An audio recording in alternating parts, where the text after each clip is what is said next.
Good day, people. How you guys doing? Yo, it is so beautiful out here today. The weather's great, sun shining. Right now, I'm on my way to work.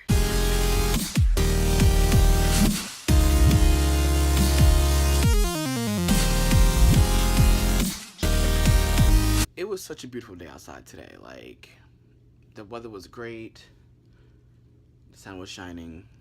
It felt like spring. But I wasted it. Well, I didn't waste it, but I didn't get to enjoy it because, I was at work all day. I was able to get off work, before the sun sets. I got to see some of that. But yo, I was like, because, being I went out last night, I was so tired that I was like, you know what, I don't feel like being bothered. So, I really didn't vlog today at all, which is okay. Um, but I figure I'd do this. I haven't done this in a while, so I want to do a story time. Um, I had been wanting to do this for a while, but this isn't how I imagined, doing it. But I kind of want to, just give you a little further insight of like who I am and how I got to here. So let's see. In March 2014, my family and we were displaced. We had a house fire, and we completely lost everything. Like, I mean, literally everything. Um, and it's crazy because by the by my routine then, I really should have died in that fire. So the fire happened on a Thursday. I want to say that was like the 17th or something like that. I don't really remember, and I didn't go look at the calendar. But I know it was a little while after Wessy's birthday, and it was a Thursday, so I had dialysis that day. I used to go to dialysis on Tuesdays, Thursdays, and Saturdays. So 3 times a week, 4 hours a day. And usually on Thursdays, like I would be like, after treatment, I'd be like tired and wiped out. But for whatever reason, this particular day, I had like so much energy.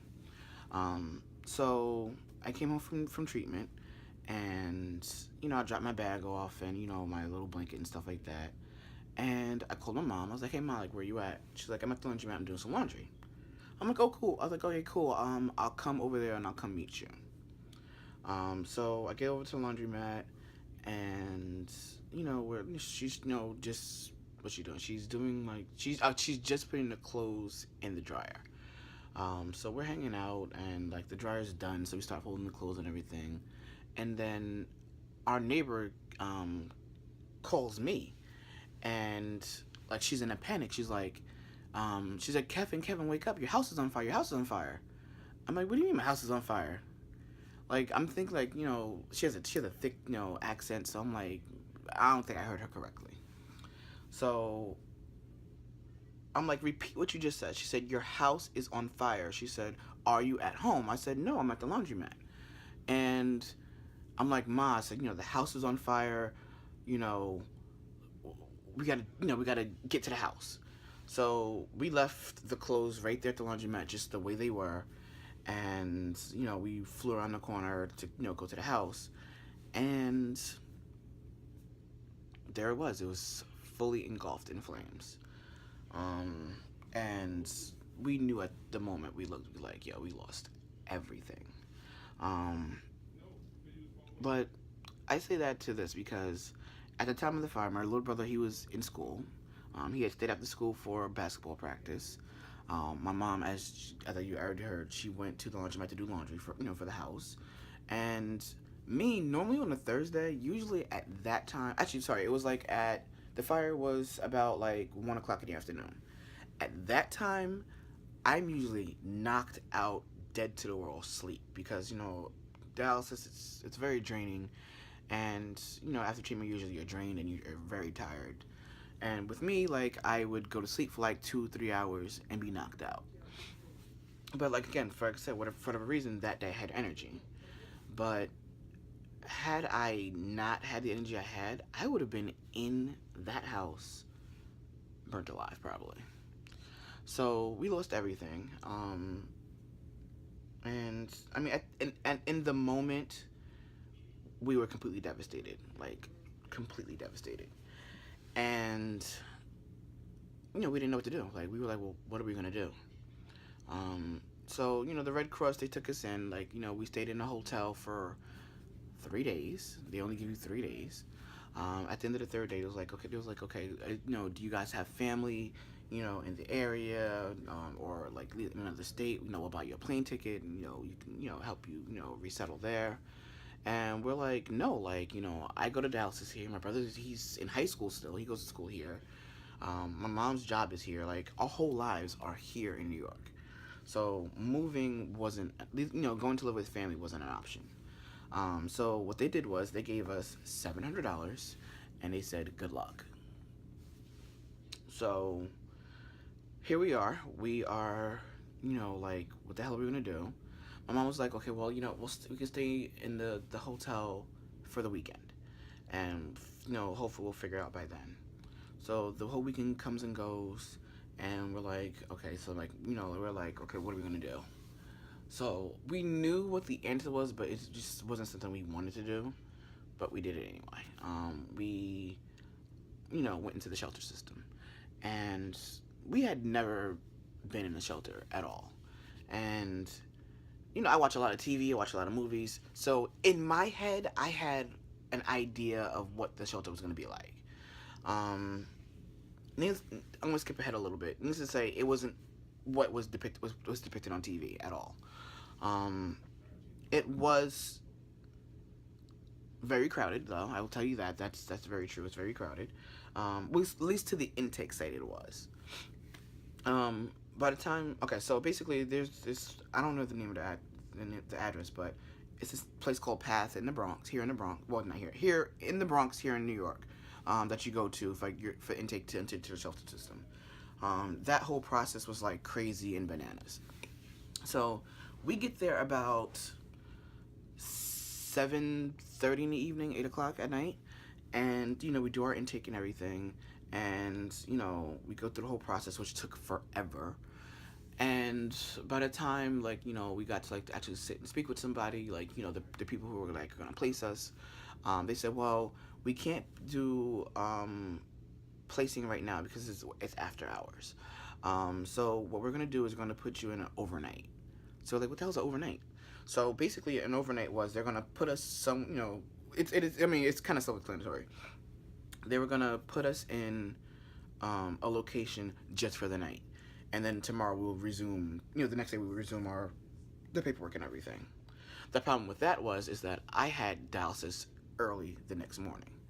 So basically what happens is, so basically we were supposed to go back with everybody in the morning and do the intake and everything, but being that we didn't do that, and I went to dialysis first, and then we got to the back to the Path at 11 o'clock. We got kicked out of line and had to start over. But it was okay because we were there during business hours.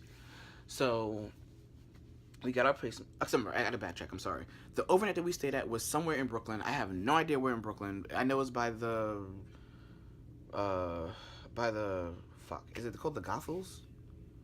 Whatever the nasty river is in Brooklyn. It was over by there, like really way downtown Brooklyn, somewhere in like Greenport or something like that.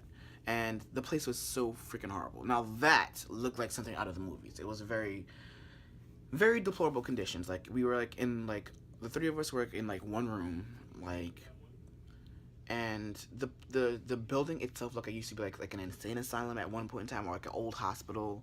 It was nasty. It was dirty. It was horrible.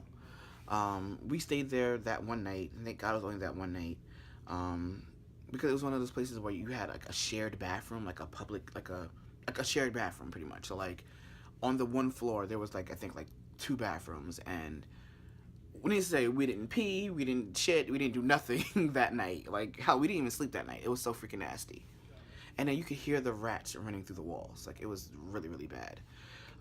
So like I said, we went back to Path the next day, and we got our placement, and we got placed in this place. It's kind of like the Salvation Army, in Manhattan on Broadway in like the 100s. I'm not gonna say exactly where because I don't want to disclose that. I want to respect everybody else's thing. And that place was surprisingly nice. Like, had we not had to sign in and out as we came and gone, we would have thought you would have thought we kind of felt like we were in our own place because like we had like a mini apartment essentially. Um, and that was cool. Like we were in the shelter for 6 months. Um, it was rough. Like at the time I had a Volkswagen Jetta, and when we went into the system, my car had like 45,000 miles on it. And by the time we were, done with, back and forth, because, I was taking my brother to school in the morning, I was going to work in the morning, my mom was going to work in the morning, then, like, I would, pick her up from work, and we wait, I'll pick him up from school, pick her up from work, then we would, like, wait a while for, like, traffic to die down, back to the city, and basically by the time those 6 months were done, my car had, like, 90,000 miles on it. So I put, what is that, like 50,000 miles on my car in 6 months. So, I mean, that was a lot of wear and tear. And then we spent hours in that car. Like, at one point in time, like, I mean, when I first got that car, I loved that car. But as I was spending more and more time in that car, I started to hate that shit. Not the fact that of driving, it's just the fact of, like our car became, like, our living room / bedroom. Because, like, again, like, my family would drive, like, when I had to go to Dallas, especially the days I had to go to Dallas, we would all get up at like 4 o'clock in the morning and, head to, Queens to go to my center. And, my mom and my brother would sleep in the car for, like 2 hours until it was time for her to drop him off to school and her to go to work. And, that was, the whole process. And it was just hard. It was rough. So, in the beginning of, in September of 2015, we found this place here, and because of my my illness and everything, me with the end stage renal disease and everything, we were able to qualify for what's called a one-shot deal. So basically, they helped us move into this apartment, and this essentially is my apartment. It's my name is on the lease. It's all under me and everything like that. And I'm grateful that that we survived that situation. Like, that situation brought us closer together. I mean, we were always a close family, but that brought us even closer together. But then it also taught us some things too, like like that how your personal time is really important, because like we spent hours together, like hours. So that's why, like, when like I vlog, you don't really see my brother at all. You see my mom here and there, because we know that, okay, yes, we're a family, but we also need time apart. Because I mean, there were a couple of days where we had lots of arguments, and they were intense. Because we were all like pissed. We were pretty much we were just pissed, like not at each other, but like we were just mad at the situation. And we just didn't, it was just our way of dealing with it, like, pretty much. But I just wanted to share that brief version of the story. I'm probably going to retell the story at a later date, but I just wanted to do that part of the story time. So thank you for watching, and